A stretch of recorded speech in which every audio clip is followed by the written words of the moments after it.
Alright, so hey guys, it's Merc, and as per requested video, I have a settings video. So, yeah, so basically, people seem to think I use a SCUF controller. I actually use a regular PS4 controller. More because in Canada, it's just too expensive. It's like, in Canada, a SCUF controller is like when you spec it up the way you want it, like let's just say you want the grip, you want the paddles, you just want to customize it. It's like $300-400, and I think if you buy it from the SCUF controller, you have to pay import charges, which is kind of trash. So you're pretty much buying another PS4, and we gotta be smart with our money. So I just don't have a SCUF controller. Well, not yet. Maybe in the future I'll buy one. But with the PS5 around the corner, I just don't think it's smart unless the PS4 controller is backwards compatible. But yeah, so these are my settings. I use bumper jumper tactical, so like instead of using the X button, you use the L1 button to jump, and then that swaps it with X, which is your old jump button, and then you use that to like stim and like throw flashbangs and stuff. I mostly just use stim, and it's pretty nice. Started using this setting in like Black Ops 3 when I was still playing on the PC. If you look at some of my older videos, you would know I play on PC, but those videos are kind of bad quality. But yeah, I used to play on the PC, and then when I would go to my dad's house to play on the PS4, I would I would feel like I'm at a disadvantage because pressing X to jump is a lot harder. It's a lot worse than pressing space with your hands. It's hard to explain, but using bumper jumper tactical gave me the same feeling as if I was playing on PC because I can still have high mobility and stuff like that. If you guys don't have the money to buy a SCUF, I actually recommend using bumper jumper. You also can use stick and move. I think it's kind of like bumper jumper, but you use R3. So same thing. Um, I used to have when I play games, I usually like having like flight controls inverted, but for some reason it inverts the cruise missile, which is kind of dumb. So that's on disabled. My sensitivity is 7.7. At some point, I would like to actually raise it to an 8, but that would just take too much time. So right now I'm on a 7.7, but don't be surprised if a couple months from a little. Don't be surprised from a couple months from now I'm on an 8 sensitivity. Um, these are just at 1. I don't really snipe, as you can see in some of my videos. I just miss snipes and stuff. I don't know. I'm just not a sniper, but maybe in the future I kind of want to get better at it. But for now, it's just at a 1. Aim response curve is at linear. For me, I play on a TV that has like a lot of latency, so for me, the linear option makes the controller feel more responsive. But the downside to using this is that sometimes if you're on a TV that's already or a TV or monitor that's already responsive, like a 1 millisecond response time, using this might make the sensitivity of the controller feel I don't know how to explain it, like unnatural or inconsistent. So if that happens, just play on standard. I know some friends like to play on dynamic. Dynamic is pretty cool, but linear, I'll play on linear. Vibration, I turned that off. I recommend you guys do the same. It's kind of distracting.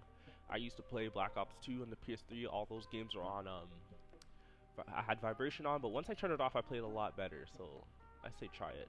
Aim assist. Aim assist is really on standard. I did try all of these, and the problem with these two is that they do something. I just don't know what they do personally. Like what they do pertains to the coding of the game. Because when I use these, they're different, but they're kind of similar. When you start trying to fight people at longer ranges, like it feels as if there's no aim assist at all. So I just keep it on standard. Weapon mount exit. Oh, that's disabled. Aim down sight disabled. This is like hold. So like you have to hold the aim down sight button to hold it instead of toggling. Equipment hold, but you might want to have tap if you're playing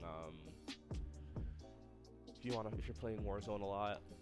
Tap to reload. Yep.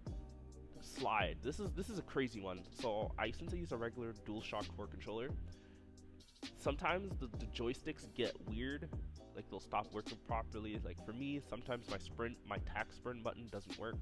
So when you're doing all these slide cancels, it's actually way better to have tap to slide instead of hold. So I play on tap to slide. Auto move forward. I might try it. I don't know. I don't know. I don't know. I kind of want to try new settings, but yeah, parachute auto deploy. Yeah, this is all Warzone settings. So yeah, these are my brightness settings. 65 because that's my TV. If you're on a monitor, you might want to crank that up to 100. Film grain is 0. Tooltips, that's enabled. Subtitles, yeah, I have subtitles on. Colorblind assist, I don't use these. Motion blur off. Minimap, you can change these if you want. I personally like having it out of circle. Text chat, you can disable this if you want. Sometimes people find it distracting if you have a smaller TV, but I play on a 55-inch, so I have to actually physically look at it. Profanity filter, disabled. Oh, yeah, disable that. Game installs and audio. I play with Astro 840s, so on the settings here, I have a boost high, master volume. This is really just, this makes no difference. Who's texting me? This makes no difference. It's just the hit marker sound. So if you go more info, that's like the sound, and you can also turn it off if you really want to. But why would you? Voice chat is enabled. Yeah. If you don't have a mix amp, you can turn the chat volume down. But since I have the mix amp, I can actually control it from the actual mix amp, so I can turn it up and down depending on the game I'm playing. Normally, if I'm playing Warzone, I'm more or less relying on the callouts of my team. But when I'm playing multiplayer, I am more relying on the game sound, if that makes sense. So yeah, that's my settings. These are my class setups. So this is the one I usually always use. I've been using this in like Ground War and Search and Destroy. I've been playing a lot more Search and Rescue and that stuff. So this is the setup in some of the videos that you guys have been asking for, so you can copy it and stuff. You can change camouflage, but why would you do that? Why would you do that? Just have the regular charm. I might put a charm on, you know, put a diamond on there.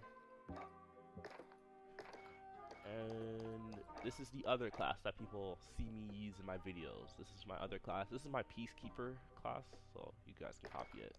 But yeah, these are my settings. So yeah, so now we'll get to the gameplay.